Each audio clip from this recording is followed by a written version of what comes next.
All right, well, I guess I'm doing this. So, this has been on my heart for a while to do, um, just to talk about all of the things that I've studied and learned, and um, I guess in a way to preserve that for my children. And if other people benefit from it, then great.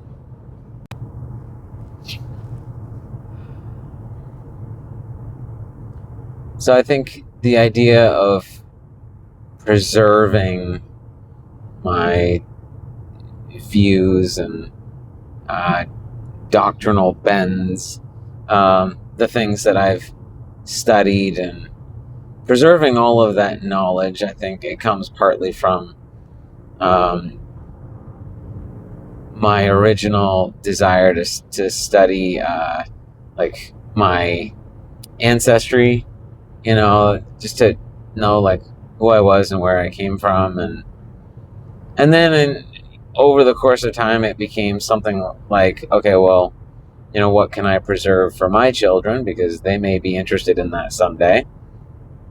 And I think that's what got me into writing commentary, Bible commentary in particular.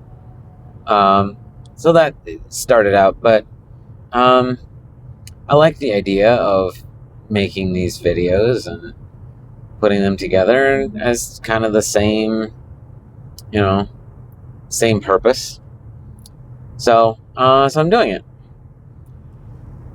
I think part of what I want to start with is who I am, and because I think it's important, if you're going to listen to somebody and what they believe about the Bible, that you have an understanding of where they're coming from,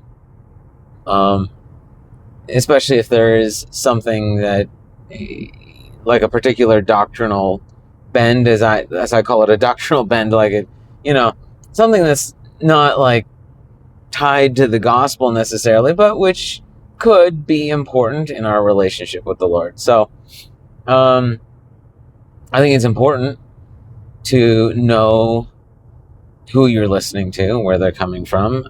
So I'm gonna start with who I am and my story, so that you can understand where I'm coming from, and maybe that will help shed some light on some things later on. So I'll start with that. I think my story starts with my dad. He was raised in Idaho. His mother sent him and his siblings to church, a 10-mile community church in Meridian, Idaho. He graduated from Kuna High School and then went to 1 year of college and then joined New Tribes Mission. My mother was raised in Hoffman Estates near Chicago. She was not. She went to a lot. Her mother was Catholic, so her dad was of Hungarian German descent, and her mother. I like to tell people that my mom's mother was an Irish Catholic. It's just about as Irish Catholic as you can get. Anyway, so she sent my mother and her twin sister to Catholic school, which my mom liked the first school that she went to, but later got transferred to a different school, and she hated the second school. I remember that. So when my mother got older, she fled the Catholic Church at the first opportunity that she had, because there was nothing real about it for her. There's nothing in the Catholic Church that was substantial, that she regarded as true.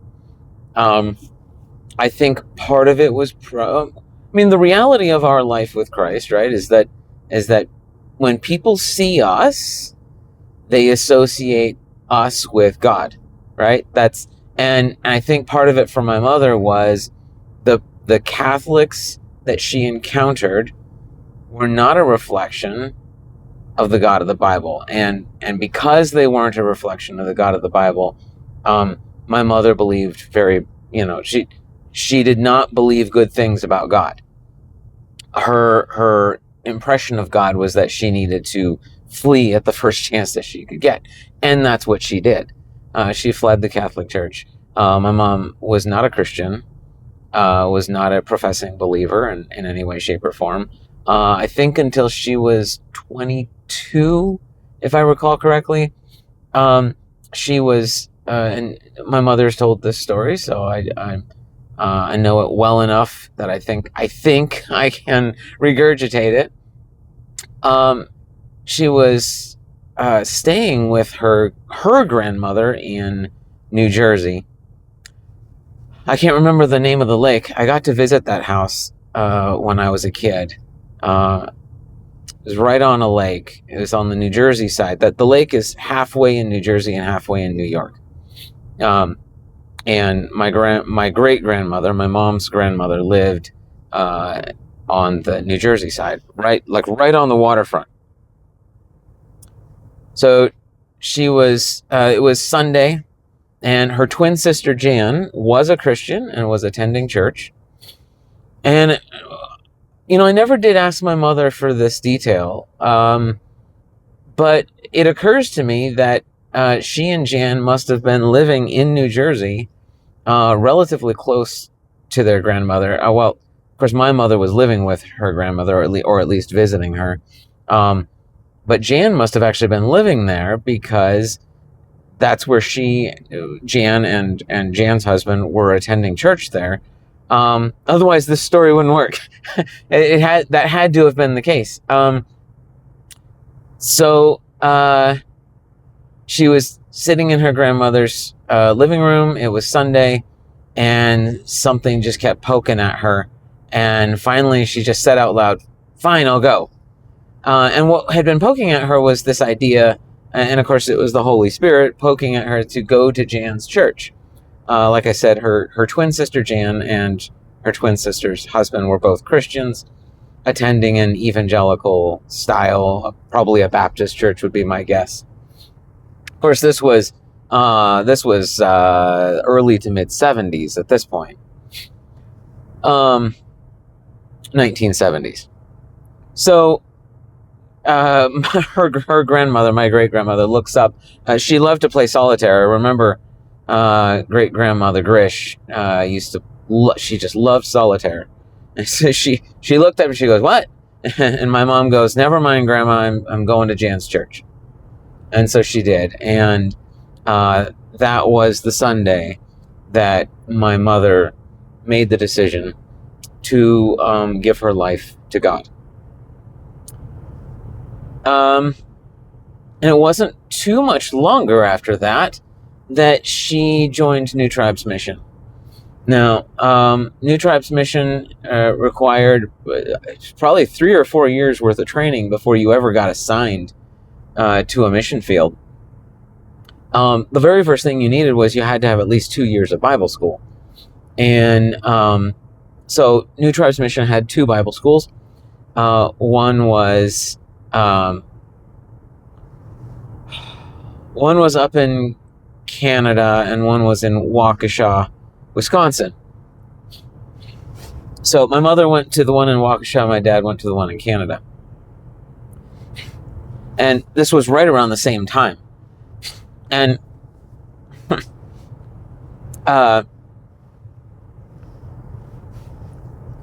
so my dad went to the Bible school in Canada, and my mother went to the Bible school in Waukesha, Wisconsin. Interestingly, they actually met at one point, because the 2 Bible schools had like I don't remember what my dad calls it, but basically they took all the students and they met at one. I think it was the one in Waukesha, and I remember. So my mom told the story kind of one way, and my dad tells the story a little bit differently. Uh, they met somehow. They had different duties. And I think one of them was on like kitchen duty doing dishes, and the other was doing anyway. They met briefly, very very briefly, and then later, my mother with some of her friends. There was this grand, it was an old hotel. So the Bible school in Waukesha is in an old hotel, and it's one of those hotels where you go into the main lobby, and there's that grand staircase that comes around on both sides, kind of like a half circle. So my mother and her friends were coming down the one side, and my dad was going up, and they passed each other. And this is one of those moments from like a movie where the two they look back, but at different times. They actually did that. So my mother looked back up the staircase, and God said to her, "That's the man you're going to marry." And but her friends were in a hurry, so she just went with her friends and didn't turn back to go talk to my dad. And my dad got to the top of the staircase, and he turned around and he watched her going out the door, and God told him, "That's the woman you're going to marry." And they both kind of shrugged it off. That's the kind of experience that sort of sits with you, but they both kind of shrugged it off. And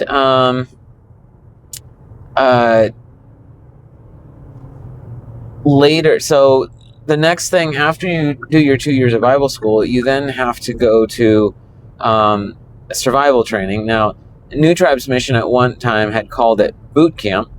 The U.S. government didn't like that because it sounded like they were a militia. And so the U.S. government had asked New Tribes Mission if they would please change the name, and they said, "Yeah, sure, whatever, it's fine." It's basically the point of boot camp. One was in Baker, Oregon, and I think the other one was in Canada or something like that. Again, they went to separate ones. My dad went to Baker, Oregon, and my mom went to the other one. The whole point was to teach you how to cook from scratch, build your own house from nothing, dig your own garbage pit, dig your own latrine. Here's a plot of land, build a house, basically. Like, I think they had to survive out there for like 6 weeks or something. And maybe I'm exaggerating a little bit.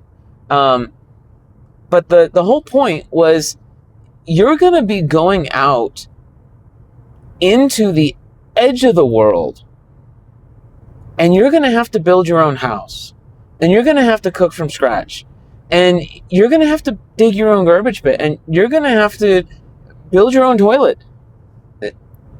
Go do it first. Let's teach you how to do these things and make sure you can do them before you commit your life to this. So that was the point of that. And that they had gone individually, and when you're single, they pair you up with other singles, so that you have a person to help with. And then after that training's done, then you go to language school in Camdenton, Missouri. There's only one. So, and again, you have different duties.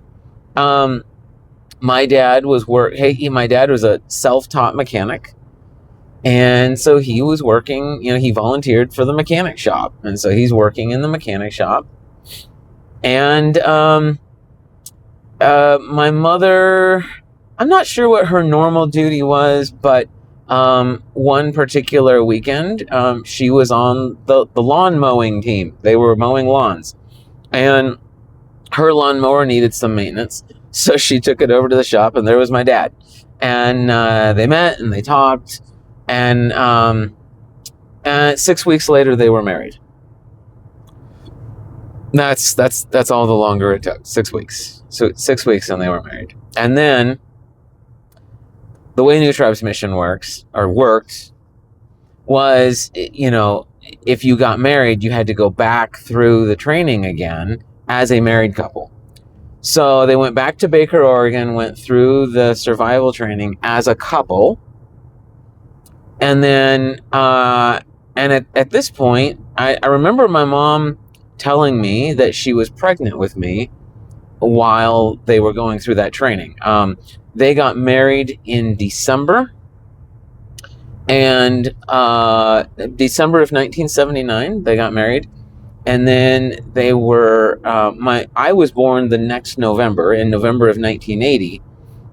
So my mother, I'm a Valentine's baby. February. My mother got pregnant in February-ish. So she was pregnant with me while they were going through this training in Baker, Oregon.